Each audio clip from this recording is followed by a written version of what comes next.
La comunidad científica lleva tiempo alertándonos de que si no queremos que el cambio climático ponga en riesgo nuestra civilización, no nos queda más remedio que descarbonizar nuestras economías para reducir la emisión de gases de efecto invernadero. Uno de los sectores que más contribuye a esta emisión es el del transporte, porque emite aproximadamente el 23% del total, siendo el de carretera el que más peso tiene. De ahí que estén las autoridades fomentando a través de todo tipo de medidas el uso de los vehículos eléctricos. Como estos no tienen tubos de escape, no emiten gases y son considerados menos contaminantes. Pero, ¿de verdad esto es así? ¿Tan poco impacto medioambiental ejercen los coches eléctricos? ¿Pueden ser considerados la solución a la crisis climática y ecológica? Vamos a explorar este asunto.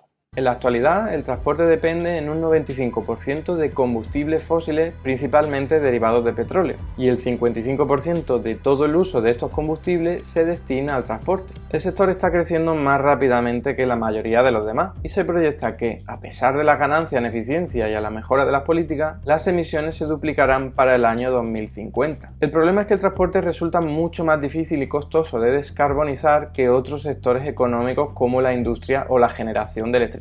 Esto es así fundamentalmente por 4 motivos. El primero tiene que ver con los patrones de movilidad actuales, ya que nuestro modelo de vida está pensado para utilizar el coche sistemáticamente. El segundo tiene que ver con que el transporte es el sector de uso final de energía menos diversificado. El tercero tiene que ver con el crecimiento continuo de la demanda mundial de movilidad. Y el cuarto con las limitaciones técnicas para reemplazar los combustibles derivados del petróleo. Hay que tener en cuenta que aunque el coche eléctrico no emita gases de efecto invernadero durante su uso, sí que los emite en su producción y también en su eliminación, e incluso también en la generación de energía eléctrica que necesita para funcionar. De hecho, en la producción se vierten más gases que en el caso de los coches convencionales, debido a las baterías, que son componentes verdaderamente complejos. Acorde a un famoso estudio, la producción de un coche de gasolina medio supone unas emisiones equivalentes a 5,6 toneladas de dióxido de carbono, mientras que para un coche eléctrico medio la cifra es de 8,8 toneladas. De esa cantidad, casi la mitad, el 46%, se destina a producir la batería. A pesar de ello, en ese mismo estudio se señala que si se tiene en cuenta la cantidad de gases que deja de emitir el coche eléctrico por no tener tubo de escape, a lo largo de toda su vida el coche eléctrico emitiría un 20% menos que un coche de gasolina. Por ejemplo, un automóvil familiar típico de tamaño mediano crearía alrededor de 24 toneladas de dióxido de carbono durante su ciclo de vida, mientras que un vehículo eléctrico produciría alrededor de 18 toneladas durante el mismo tiempo. En realidad, la clave está en la fuente de energía que se utilice para producir el coche y la batería, y también para producir la electricidad que necesita el coche para funcionar. Si la fuente energética es total o mayoritariamente fósil, entonces emitirán muchos gases de efecto invernadero y las ganancias a lo largo de toda su vida no serán importantes, mientras que si la fuente es renovable en buena medida o en su totalidad, se emitirán menos gases y el resultado final será menos perjudicial. Por ejemplo, en un estudio realizado en Alemania, que es una economía todavía bastante dependiente de combustibles fósiles como el carbón, se concluye que cuando se tiene en cuenta la producción de batería, los vehículos eléctricos emiten entre un 11% y un 28% más que sus homólogos diésel. Además, cuanto más grande es el vehículo eléctrico, peor. En cambio, en otro estudio realizado en el Reino Unido, se concluye que, gracias al avance de las energías renovables e incluso teniendo en cuenta la fabricación de las baterías, los vehículos eléctricos ya emiten en la actualidad solamente la mitad del dióxido de carbono de un vehículo convencional a lo largo de toda su vida, algo que seguirá mejorando con el tiempo a medida que el mix energético tenga más fuentes bajas en carbono. En ese estudio también se pone de manifiesto que los vehículos eléctricos de mayor tamaño son hasta 3 veces más contaminantes que los más pequeños. La Agencia Internacional de la Energía también estima que la diferencia puede llegar a ser de la mitad de emisiones de dióxido de carbono que en el caso de un coche de combustión interna, aunque siempre va a depender del tipo de energía utilizada. Hay otros estudios todavía más optimistas que estiman que la diferencia en emisiones es hasta del 79% en países como Suecia, y que este porcentaje será todavía mucho mayor para el año 2030. En resumen, a medida que la fuente de energía sea cada vez más renovable, los coches eléctricos contaminarán menos que los coches convencionales, incluso aunque se tenga en cuenta la producción de las baterías. Eso sí, nunca serán inocuos en términos de emisión de gases de efecto invernadero como a veces se presenta. Además, en la actualidad el mix energético de la mayoría de los países dista mucho de ser renovable y las mejoras se producen lentamente, por lo que tendremos que esperar más tiempo para que el coche eléctrico sea significativamente menos contaminante que uno convencional.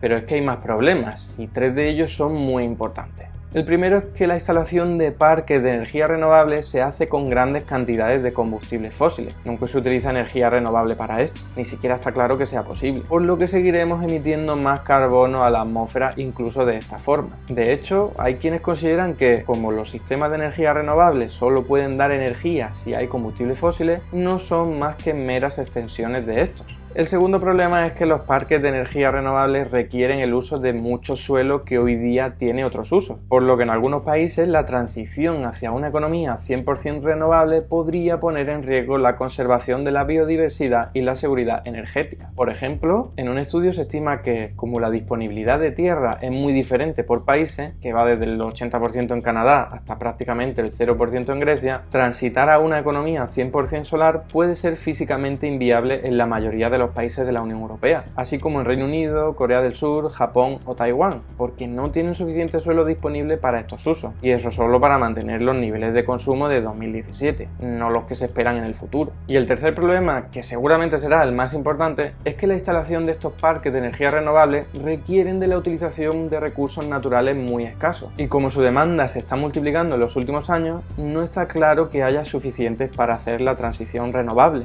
Veamos algunos ejemplos. La energía eólica demanda cantidades importantes de elementos de tierras raras como neodimio y disprosio para construir imanes permanentes para generadores eléctricos. La energía solar fotovoltaica exige grandes cantidades de plata para las conexiones eléctricas y otros materiales como cadmio, telurio o indio para algunas uniones. La energía solar térmica también requiere plata para la fabricación de reflectores o níquel y molibdeno para la fabricación de aleaciones de acero de alta resistencia necesarias en estructuras. Pero es que estos mismos materiales escasos son necesarios para producir vehículos eléctricos y sus baterías. De hecho, son muchísimo más necesarios y en mayor cantidad que en las renovables. La Agencia Internacional de la Energía estima que para el año 2030 los vehículos eléctricos demandarán hasta el doble de metales que las energías renovables y para el año 2040 incluso 3 o 4 veces más. Y es que la producción de coches eléctricos requiere materiales como neodimio, praseodimio y disprosio para construir imanes permanentes y plata, indio, tantalio o lantano para los componentes electrónicos.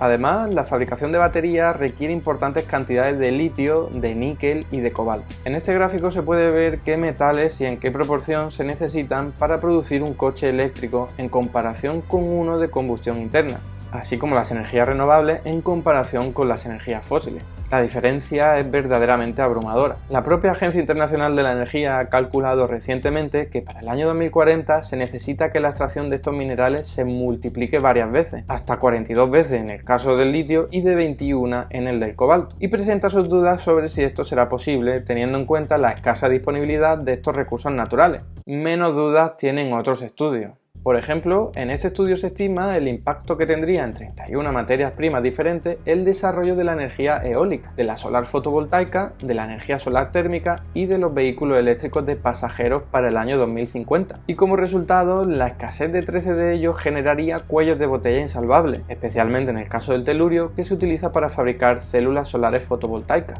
El cuello de botella del litio, esencial para las baterías de los coches eléctricos, se produciría en torno al año 2041. En este otro estudio se concluye que el desarrollo de los vehículos eléctricos generaría escasez de algunos minerales clave como el litio y el magnesio. En este otro se proyectan varios escenarios y en la mayoría de ellos se agotarían las reservas de aluminio, de cobre, de cobalto, de litio, de manganeso y de níquel. Por último, en este estudio se calcula que, debido a las reservas minerales finitas, una economía globalmente electrificada no puede crecer mucho más de 12 teravatios, lo que obligaría a nuestra economía mundial a tener que operar con el consumo equivalente que tenía en el año 1985. Hay más estudios que llegan a conclusiones similares, básicamente que una economía con un transporte 100% renovable, especialmente si la demanda continúa aumentando, es incompatible con los minerales finitos de nuestro planeta. Pero el problema no es solo que muchos de esos minerales se vayan a agotar, sino que antes de hacerlo, su precio se disparará como consecuencia de la ley de la oferta y la demanda, lo que a su vez pondrá todavía más en riesgo el desarrollo de los vehículos eléctricos, básicamente porque su precio será inasumible para buena parte de la población. Hay estudios estudios que estiman que el precio que más se disparará debido a la enorme demanda será el del litio y el del cobalto, precisamente dos elementos esenciales para la producción de baterías, que se prevé que aumente fuertemente en los próximos años, y para la que hay ya muchas nuevas fábricas planeadas en todo el mundo, 22 solamente en Europa. Otro problema es que estos minerales escasos se concentran en muy pocas zonas del planeta. Si ya las reservas de hidrocarburos están distribuidas muy asimétricamente, pues solo 3 países concentran casi la mitad del petróleo y del gas natural, en el caso de estos minerales es mucho peor, pues en algunos casos un solo país alberga más del 60% de todas las reservas. Esto hace que los países que tengan la suerte de tener las reservas en su territorio gozarán de mucho poder e influencia, así como los países que ya tienen instaladas plantas para procesar estos minerales, donde se lleva la palma China. Y claro, al ser tan pocos y al estar tan codiciados, los conflictos por el control de estas reservas de minerales se agravarán, como ya ocurrió en la República Democrática del Congo, que concentran más del 60% de las existencias de cobalto y que sufrió y sigue sufriendo conflictos militares por el control de sus minerales. De hecho, a la Segunda Guerra sufrida entre 1998 y 2003, donde murieron 5 millones de personas, se le llamó la Guerra del Coltán, por no hablar de la explotación humana y laboral que probablemente se producirá en muchos países poco desarrollados, como también ocurre en el Congo. Pues tal y como denuncia Amnistía Internacional y UNICEF, allí son empujados a trabajar en condiciones muy duras, incluso niños, durante 12 horas al día para ganar solo entre 1 y 2 dólares. La fiebre por estos minerales provocará un negocio más rentable que los combustibles fósiles para 2040 y probablemente provocará más conflictos militares, más muertes, más explotación laboral, más corrupción y más destrozos ecológicos de todo tipo. Algunos señalan que la solución a este problema pasa por el reciclaje, para lograr que así los materiales se usen una y otra vez. Pero el problema es que el diseño de los circuitos electrónicos que utilizan las baterías y los parques renovables no están pensados para su reaprovechamiento y los procesos de reciclaje específicos no dan resultados. En electrónica, las tierras raras que se usan y metales como el oro y la plata entran en cantidades muy pequeñas, típicamente en aleaciones con concentración de traza. Y lo mismo ocurre con las placas fotovoltaicas, especialmente con el indio, el galio, el cadmio y el telurio. El caso de la energía eólica es diferente porque se puede reaprovechar el cobre y el núcleo magnético de los aerogeneradores, pero el problema es la degradación de los metales con el paso del tiempo y también la dificultad para reemplazar el hormigón armado. Todo esto conlleva que las tasas de reciclaje sean bastante modestas. En algunos casos estas tasas son muy reducidas, como ocurre con el litio de una batería, que solo se recicla menos del 3%. Y es que solo el 42% de los materiales de la batería pueden ser reciclados, y no se prevé que esto cambie mucho para el año 2040. Además, aunque más del 90% de la masa de un vehículo se puede reciclar, eso no incluye los metales más comunes como el hierro, el aluminio y el cobre. En consecuencia, parece muy difícil, por no decir imposible, pensar que el reciclaje va a ser la solución al problema de los materiales escasos para hacer la transición renovable. Todo esto ha dado pie a que algunos piensen que la solución pasa por extraer minerales de un sitio del que todavía no se han extraído, los fondos oceánicos. Y es que se ha descubierto una zona del Océano Pacífico en la que hay importantes cantidades de nódulos de manganeso, que son acumulaciones de minerales especialmente ricos en cobre, níquel y cobalto, y algunos estiman que hay suficiente cobre como para abastecer al mundo durante los próximos 30 años. De hecho, ya ha habido excavaciones pioneras cerca de Papúa Nueva Guinea y de Japón. Pero bueno, al margen de que eso solo servirá para retrasar el problema, expertos ecologistas aseguran que la extracción de esos minerales eliminaría el hábitat de muchas especies marinas, perjudicando además a la capacidad del océano para absorber dióxido de carbono. Así que en términos de cambio climático sería lo comido por lo servido.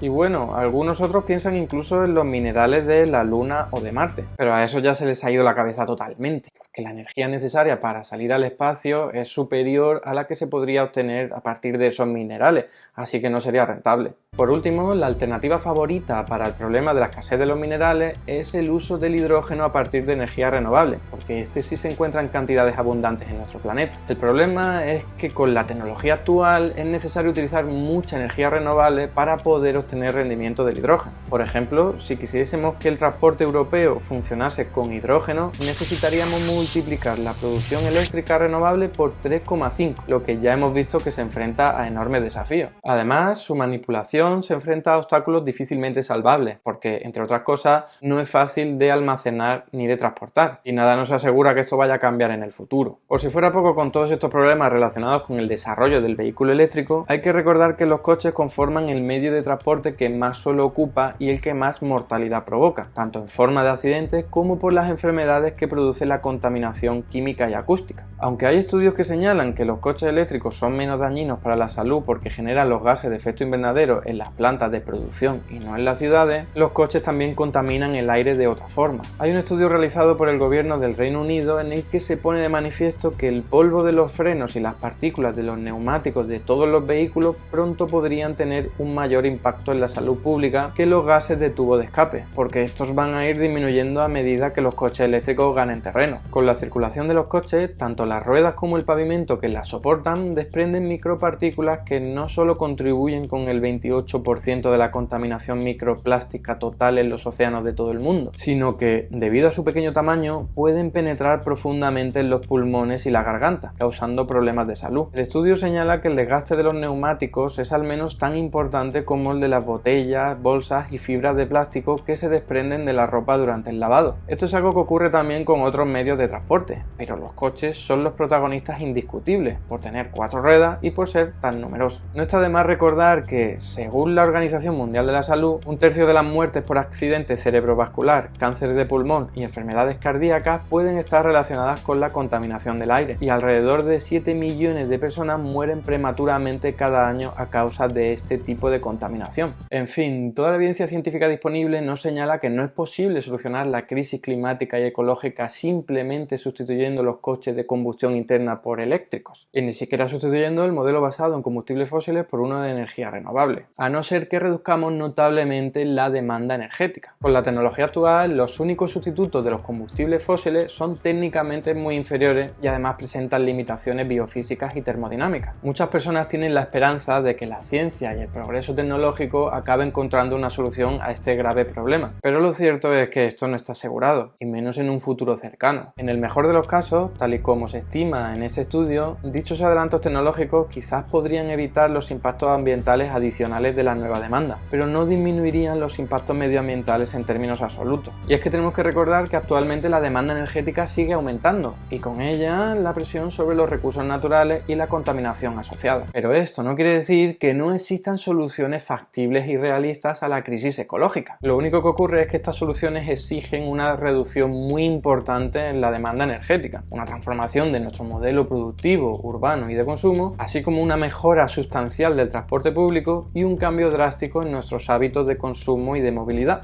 Hay ya varios estudios que indican que simplemente cambiando el estilo de vida, fundamentalmente priorizando los viajes en tren, la bicicleta y caminando, ya se podría hacer una contribución importante a la reducción de gases de efecto invernadero. Pero claro, para que este cambio sea verdaderamente posible, es necesario que los gobernantes se arremanguen y giren el timón de sus políticas de una forma muy drástica, cosa que desgraciadamente no parece que esté ocurriendo. Y hasta aquí el vídeo de hoy. Muchas gracias por estar ahí, y si te ha resultado interesante, no dudes en comentar, darle like y compartir, que la teoría económica dominante no se combate sola.